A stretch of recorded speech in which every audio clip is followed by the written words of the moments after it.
Hello, welcome back to my channel, Nurse Gray. This video will be about organizational influence without the actual authority. Stay tuned.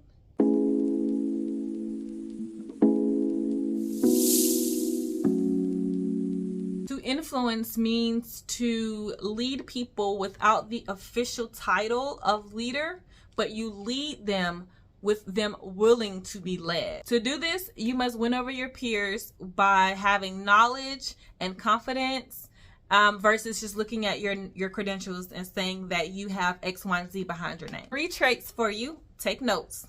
Confidence, knowledge, and personability. Let's break them down. You have that humble, quiet confidence that allows your peers to have confidence in you and in your ability to lead their team, even if you don't have the actual title of being their leader. Next is knowledge. If you have a well-informed, nuanced point of view on a specific subject, you should probably feel confident in your ability to influence others without the authority. And then that in turn will probably have people or make people want to follow behind you because you are very well versed in that subject, that project, that program, or whatever it is that you guys are seeking out to accomplish. Last is personability, right? No one wants to follow behind a stick in the mud.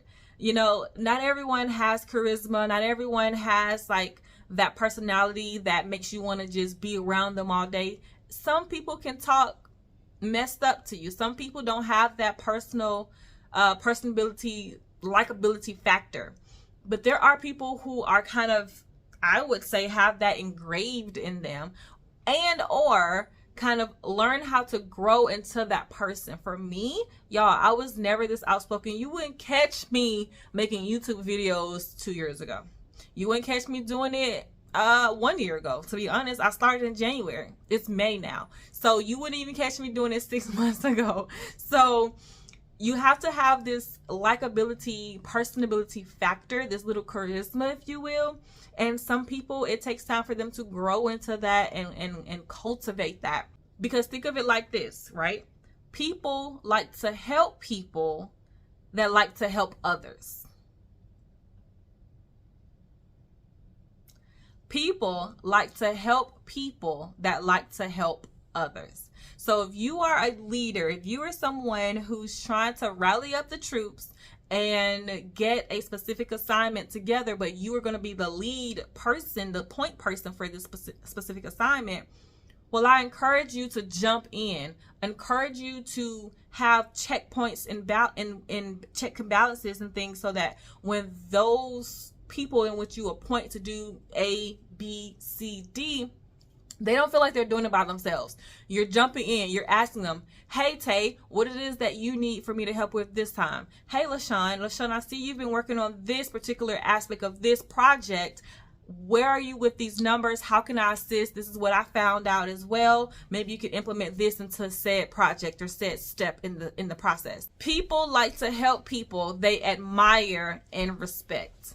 You got to have that respect. You got to have that admiration. Gaining a person's trust and affinity in this way hinges on you being able to have the ability to be a people person. Like, if you're not a people person, I know people say that all the time in their interviews. I'm a people person.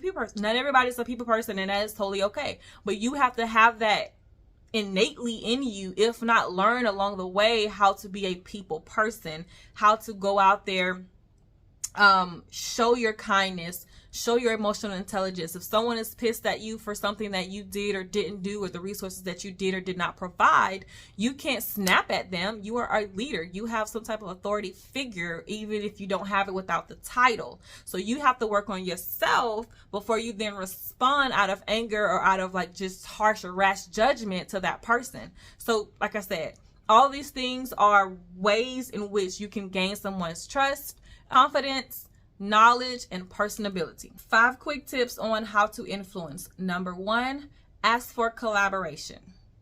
You cannot do your job effectively, efficiently, X, Y, and Z without a team, without help in some kind of way. I really don't care what it is you do. If you're a nurse, you can't do your job without your PCT. If you are a lawyer, you can't do your job without the people behind the scenes doing the work. I don't know what they're called, but the ones that are doing the research for you, so that only thing you have to do is take that your aide or whoever, take that information, make sure it's valid, verify it, and start eating away at the person on the other team. Like, you can't do your job without some type of help from someone else. Rather than try to assert dominance over someone or over your team members, ask them as stakeholders what it is that they need, what it is that they see, because you may see something from this perspective, but they may see something from this perspective. And if you don't have that joint endeavor, that joint contributor to whatever task that you're trying to get accomplished, it might prove a little bit more difficult than you initially set out for it to be, like I said earlier, people are more likely to help people who help people. People are also more likely to feel appreciated and to take that initiative to then help in an instance because they have some type of creative partnership. If you don't have that, if you don't make someone, or I don't want to say make, but if you don't allow for someone to feel like they are a part of the team or a part of the thinking process or what have you, it's going to be very hard to get that person to kind of join in on your new initiative. Whatever it is, you have expertise in that topic. So you can organically win them over just by in conversation, talking about your opinions, talking about the experiences that you may have had. You can kind of organically win them over and have them see your point of view versus saying, this is what we've been doing, this is what I've been doing, you're going to do this too. The other thing is develop meaningful relationships. It can become cumbersome being at work all day, every day, and you may be doing something that you may not 100% enjoy.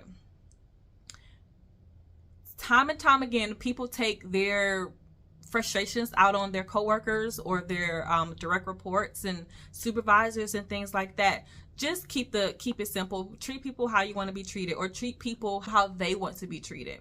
So, and that's really regardless of whether you want to be an influencer, have influence over them or not.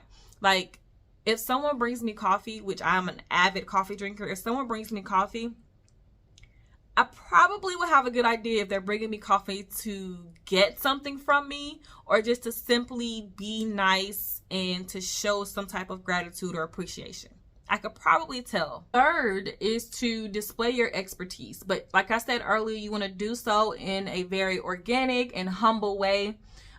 Make it clear that you do possess the expertise to lead the charge, but that you are humble enough to take on what someone else is saying, take their ideas, listen to their ideas, and you can do so without kind of coming off as being arrogant, authoritarian, disrespectful, rude, the normal thing. What you'll have to do though as a leader is to strive to use the right choice of words to then strike that right balance. If you use words that are I, me, this is how it used to be, this is what, those certain words will probably start to shut people down. And so you want to try to use your words carefully, and allow some type of engagement between you and those people or that person. Next one is help people when you can. So hit on this a little bit earlier. If you are leading a project and you have assigned X, Y, and Z tasks to your people, well, ask them, hey, what it is that do you need help with? How can I best assist you in this new endeavor? This is something that some leaders may not even do. See if there are projects that you can follow their lead on, because most likely, yes, you are the leader, but they probably have done this particular step or process tens and tens of times before you have even done it. So see if there's a way that you can follow their lead, and then potentially down the line, that could pave a way for them to follow your lead on something. Because you've taken that time out to sit down with them, understand their process, their thinking, their resources, the things that they need, what they have and have not accomplished. And potentially down the line, because they've seen how open and honest and respectful that you are, maybe they will turn that table on you when it's time for them as a leader to put on their leader hat versus their follower hat, and allow you to lead them throughout a process or a change. When you make a reputation for being appreciative, helpful, having those characteristics, other people will take notice, and it'll be easier for them to then follow you throughout a change.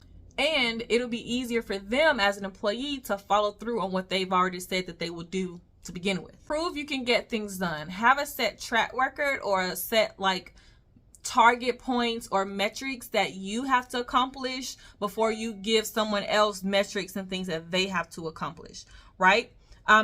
Establish that record off rip. When you establish yourself that way, what it does is it allows your team members or your potentially direct reports to see you as almost like a consultant. Yeah, you're their leader or you may be their supervisor, but it can allow them to see you as a consultant, whether or not you really do have influence over them or not.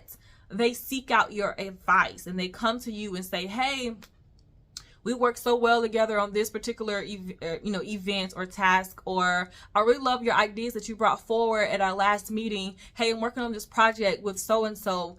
I would love to have your opinion. I would love to see what your ideas would be for this particular new, venture or what have you.